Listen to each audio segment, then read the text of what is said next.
According to reports, Spurs' vice-captain and killer-in-chief Christian Romero was subject to interest from 3 of the world's biggest clubs this summer. But Daniel Levy refused to put a bounty on his head. Meanwhile, could luck be changing for Tottenham with the North London derby coming up? Arsenal could well be in big injury trouble, and more transfer ridiculousness at Chelsea. Of course, all this and more in today's episode of Daily Premier League News with me, Barnaby Slater. Guys, thank you for tuning in. As ever, please do press that like button. Please do subscribe if you're not already a subscriber. And you can become a member, only £1 a month. All the details how in the description box below. And being a member really helps me make this daily content for you. But let's get started with that interest in Christian Romero. According to reports yesterday, this summer he drew interest from Real Madrid, Paris Saint-Germain and Manchester United. What does that tell you? Well, what it tells me is that Man United under Sir Jim Radcliffe, Sir Dave Brailsford, since Ineos have taken them over, clearly now more willing to deal with Tottenham in transfer negotiations because if they showed interest in our vice-captain, they must be willing to potentially talk to us, which hasn't really happened since the days of Sir Alex Ferguson, and saying, if the quote is to believe, that he found Daniel Levy more difficult to deal with than his hernia. But Tottenham, apparently, when inquired to about Christian Romero, they refused to even quote a price to interested clubs because he's seen as an essential player in the team. Although, according to these reports, he only has 2 years left on his contract next summer, so it's far more likely that the clubs will come back in for him then. I've spoken about it quite a lot, how I think Real Madrid really kind of testing the waters by letting their interest be known. They always, this is how they do it, isn't it? You remember with Gareth Bale, you remember with Luka Modric. They sow a little seed a year or two in advance, and then they put the pressure on the player to try and kick up a fuss as well, and then eventually the move happens. Well, with Paris Saint-Germain and Manchester United also potentially interested, that could mean a real, just a transfer battle, which will enable Spurs, and this is a big if Romero doesn't look to sign a new deal, that would enable a kind of big transfer battle for Romero's signature, pushing up the price. I don't want Christian Romero to leave. I think he's an amazing defender. We do now have Radu Dragusin as a potential replacement for him if he were to leave. And I think it's more likely maybe in 2 summers' time Romero might leave then if he doesn't sign a new contract. Let me know in the comments section below, how important is Christian Romero to this Spurs squad under Big Ange Postecoglou? And if he were to leave either next summer or the summer afterwards, what kind of money do you think Daniel Levy would accept? Not the kind of money that you think Spurs should get for Christian Romero, but what kind of money do you think Levy would accept? Let me know in the comments section below. Some other transfer news. Galatasaray, who are really trying to get players out of English football before the Turkish transfer deadline closes. They're now apparently interested in Spurs' Welsh defender, Ben Davies, 31 years old now, gentle Ben. And their transfer window shuts on the 13th of September, so only 3 days' time. Now, Tottenham, last season, if you remember, after all the various transfer windows shut and after we actually sold Davies and Sanchez at the last possible moment to Galatasaray, we were left short in defence. And if we were to sell Ben Davies to Galatasaray as our 4th choice centre-half and our 2nd choice left-back, we would be left very short again. And we wouldn't have, as we did in pre-season, someone like Jamie Donnelly to play as the reserve left-back. And I guess in that instance, it would fall on Archie Gray to be the 4th place centre-half. What do you think about that? Should we let Ben Davies go? If we got an offer of, say, £5 million for 31-year-old Ben Davies, with no opportunity for Spurs to replace him before January, would you take that risk? Or is it just something that with all the Europa League games, potential, hopefully multiple Carabao Cup games, is it something that would not be a risk worth taking? I'm torn on it. 5 million, somewhere between £5 and £10 million would be a good deal for Spurs for a 31-year-old. That's assuming Ben Davies would want to go into Turkish football, but it would leave us short. I'm not really sure. And last night, more Tottenham news, because even though it's indirect Tottenham news, Arsenal they've been potentially dealt more bad news ahead of the North London derby because Martin Ødegaard limped off after 67 minutes of the Norway game with what looked like a nasty ankle injury. He rolled his ankle and he was seen leaving Norway this morning on crutches. In fact, the Norwegian manager said after the game last night, he said even in the changing room, the injury didn't look good again. Arsenal, of course, already without Declan Rice for that game. He's suspended. And their new signing, Mikel Merino, is also out after picking up a shoulder injury in training. Whilst Riccardo Calafiori, he got injured in the first Italian game of this international break. I don't know if it was during the game actually or during training, but he returned to Arsenal early as well. So he will be a doubt. I also read this morning that Gabriel Jesus could be a doubt too. Now, if it was any other fan of any other club, maybe you'd think this is all great news for Spurs. And my instinct, I think, having been a Spurs fan for so long, is that how will we find a way to potentially still not beat Arsenal, even if they have so many of their first team players potentially out of the North London derby, which is, of course, on Sunday at the Tottenham Hotspur Stadium. I hope I'm just trying not to jinx it, because, of course, Ødegaard, I think, is arguably the most important player alongside Saliba, Rice as well. So if they're out, that would be huge for Spurs. But I don't know. I'm just nervous. But hopefully it'll mean that we can just make use of a little tiny drop-off in quality that will come from the difference between their first-team players like that and the players coming in to replace them if indeed they are out. Let me know, Spurs fans. How does it make you feel potentially that those players will miss the North London derby? If, say, it's true that Ødegaard joins Rice and Merino on the sidelines, how does that make you feel? Do we have more of a chance of winning it? I don't know. I just want to talk about the North London derby in general, actually. It just stresses me out so much. On so few occasions have I seen Spurs win a North London derby. I know that this one is at home, but in reality, since Arsenal moved into the Emirates in 2006, we've only won once in the league, that year where Yunus Kabul scored the last, almost a very late winner, us having been 2-0 down at half-time. We came back to win 3-2. So that shows really where the mentality is with Spurs. I know that's away from home and this game's at home, but the mentality with Spurs over the years has not been great in North London derbies other than during the Pochettino years at home. We really managed to turn things around there, won a lot of North London derbies, and the reality of North London derbies, apart from last season actually, is that not many North London derbies get won by the away side. Arsenal did beat us last year. They kind of played a little bit rope-a-dopey, kind of sat very narrow, very deep, similar to how Newcastle did last week against us, and then hit us on the break. You remember that goal Saka scored, the first one? Hit us on the break, and we were actually out of the game before we got our first goal, as I remember it anyway. So I feel very stressed in the run-up to this game. I really do. And that's why I think even with potential injury problems for Arsenal, it doesn't make me think that Tottenham are just going to roll them over. What we need is the crowd to get 100% behind us. Just make it horrible for the Arsenal team. Make it horrible for them. And then we need to get the first goal. Do you remember last season, actually? Saka scored that first goal and then Van de Ven equalised and it was ruled out for offside by this much. So many goals last season that Spurs had ruled out for offside that could have really made a huge difference to our season. I'm thinking particularly the second goal scored by Sonny in that home game against Chelsea that would have put us 2-0 up. Ruled out for offside by an absolute millimetre. And as a result, it felt like our entire season changed on that dime. Well, what I want to happen this Sunday is for Spurs to get the first goal and then push and get the second and make this the change for the positive in Tottenham's season. It's been a bit of a so-so start, 1-1 drawn, 1 lost one, but this is an opportunity against Arsenal, the big one, when they're really pushing for the title this season. They've just come off the back of a pretty slapdash draw at home to Brighton where they thought they would win that game. Let's make the most of it and let's push their faces in the dirt. Let's make the most of their injury problems. Let's make the most of the fact that they really need to win every game this season if they're going to push Man City. I've said it in my videos. I think Pep Guardiola is still at Man City this season after everything he's done, after winning the treble. I think he's still there because he wants to go invincible. He wants to knock Arsene Wenger and that invincible team off their perch by being another unbeaten team throughout the season. And let's make it hard for Arsenal by pushing their faces into the dirt. Let's beat them.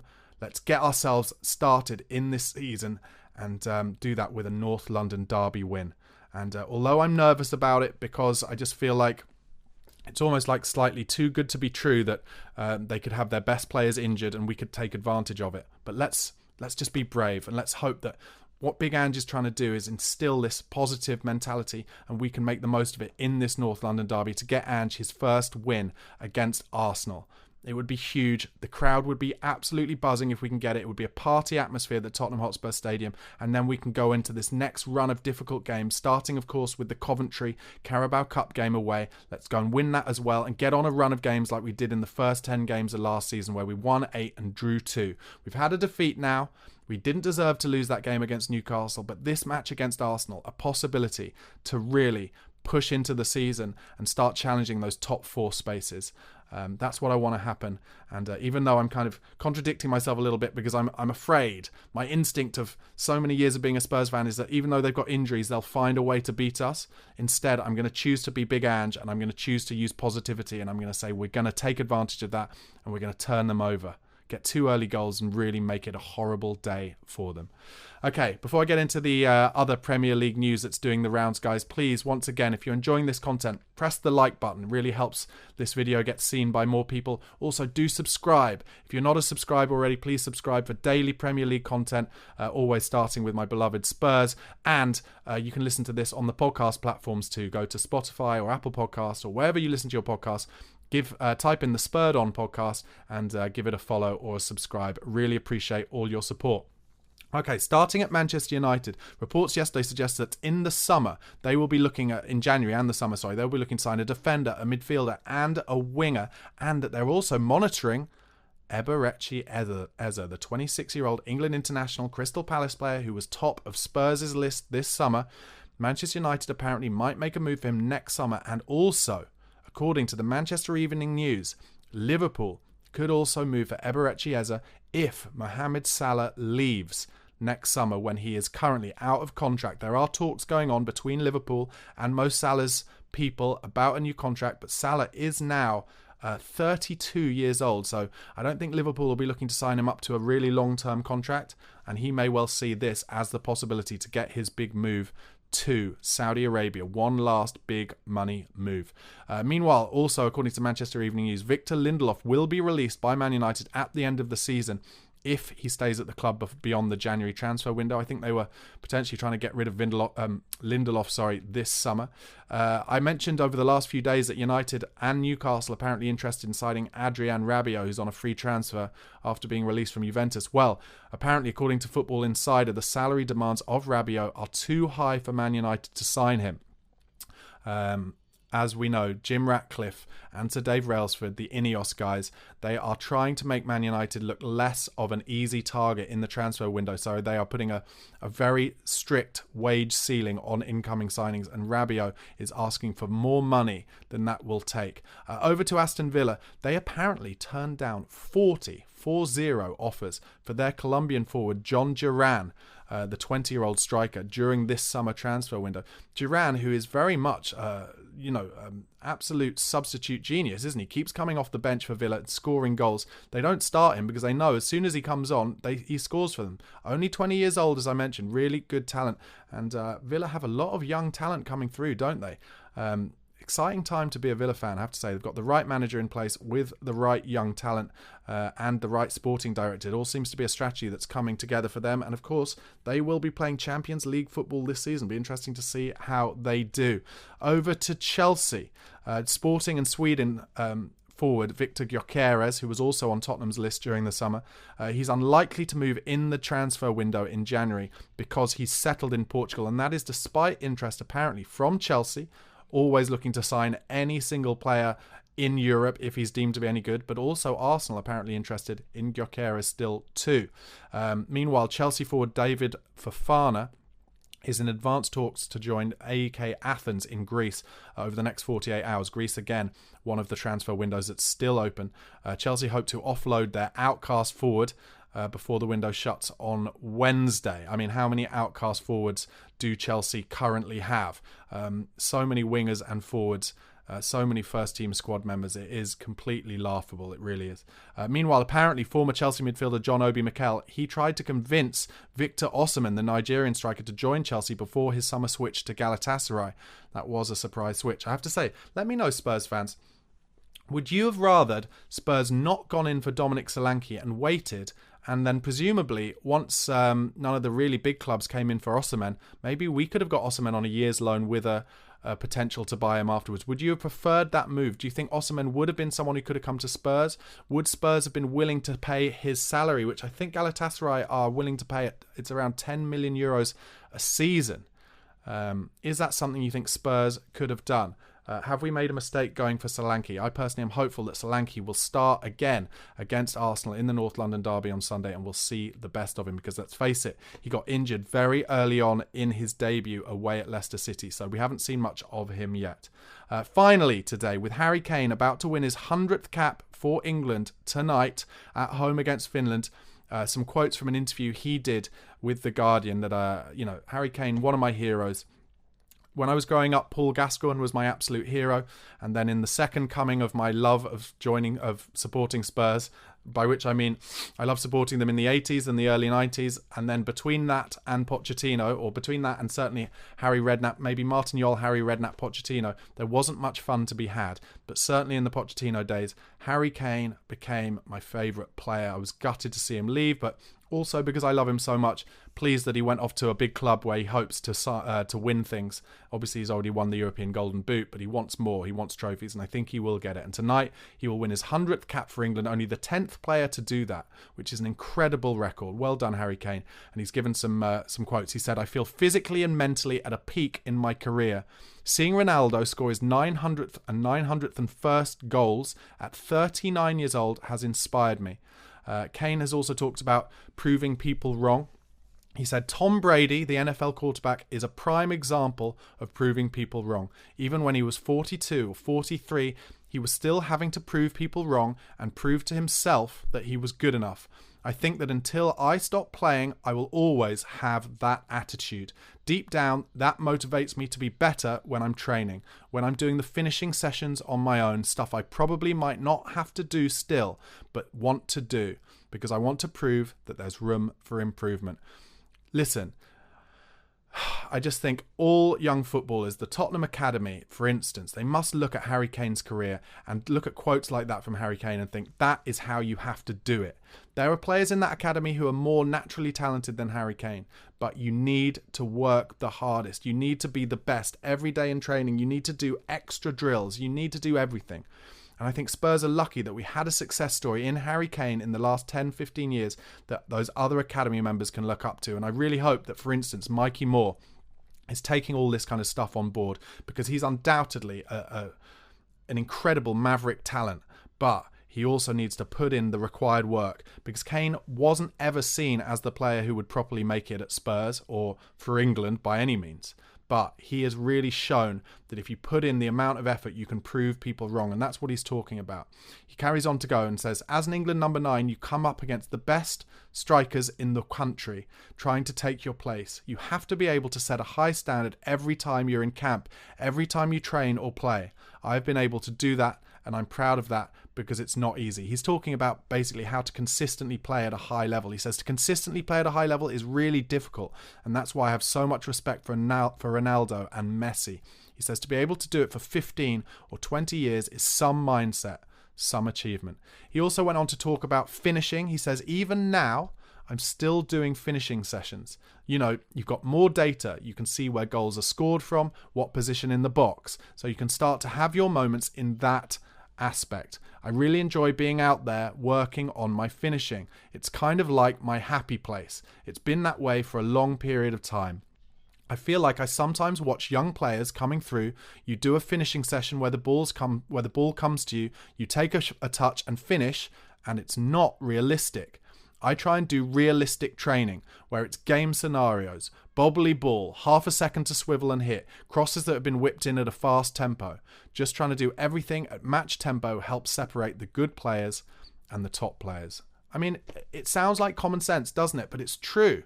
At every level you see warm-ups, people just taking an easy touch with no pressure on them. No defenders pressuring them. That's not realistic for match situations, and that's why Kane's so good. Clearly, from a young age, he's been like, I need to practice in realistic game-like situations. And that's why, for years for Spurs, he made half chances seem like good chances. And I've said this before, and I'll say it again. As Tottenham fans, we now have to realise that what we always thought was a good chance because Harry Kane was on the end of it, it's no longer a good chance. It's only a half chance because he was elite, the best of the best at scoring from chances that were not easy, that were in fact very, very difficult. He also talked a little bit about the Euros where we just got to the final, didn't quite get over the line. He says, I'm conscious of the summer and the talk about myself physically. And that's true. I've been saying I think he was only about 60% fit the whole time. In fact, I've always said, wouldn't have surprised me at all if he was taking painkilling injections during those Euros. He went on to say, as a nation and as media or pundits, we were trying to find a reason why we weren't playing as well as we had in other tournaments. Maybe my form took the brunt of that. But in the tournament, I felt good. As a team, we didn't quite click. If we talk honestly, quite a few of the lads did not perform as well as at other tournaments. At 31, I'm in a good place mentally and physically, and some of the players ahead of me, like Ronaldo, have helped prove to me that I can be at this level for a long time. I think Harry Kane has scored 66 goals for England. He's about to win his 100th cap. He's talking about hoping to play for England up front as long as Ronaldo, so we're talking like 8 more years. How many goals could Harry Kane score for England? That would be incredible. And I guess it's worth asking, do you think he should still play up front for England? Is he still the best? I've seen some people say that Ollie Watkins should start up front for England because he's quicker and sharper. But I personally think when push comes to shove, if you want chances coming to you in big games, you want Harry Kane on the end of it. Okay, guys, I hope you're going to enjoy that England game tonight. Thank you so much for watching. Please do press a like on this video if you haven't already. Please do subscribe if you're not a subscriber already for daily Premier League news all things Tottenham. And, of course, please do become a member if you want to help me make this daily content. Only £1 a month, and all the details how are in the description box below. Have a great rest of your Tuesday. Cheers.